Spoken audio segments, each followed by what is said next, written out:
তো প্রিয় দর্শক বন্ধু, আজকে দেখাবো একটি বল দিয়ে দারুণ ম্যাজিক।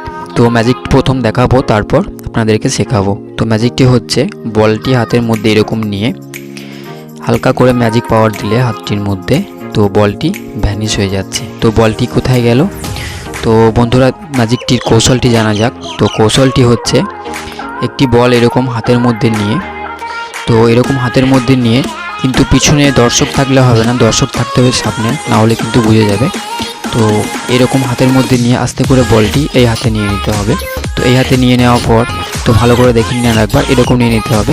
তো এরকম নেওয়ার পর ডান হাতের বলটা রয়েছে কিন্তু এখন, তো বলটি নিচের দিকে এরকম ফেলে দিতে হবে। তো ফেলে দেওয়ার পর আপনি একটু ম্যাজিক করলেন, তো দেখালেন। তো ভিডিওটি ভালো লাগলে একটা বন্ধুরা লাইক করবেন, কমেন্ট করবেন এবং শেয়ার করবেন। আমার চ্যানেলে নতুন হয়ে থাকলে একটি সাবস্ক্রাইব করে রাখবেন।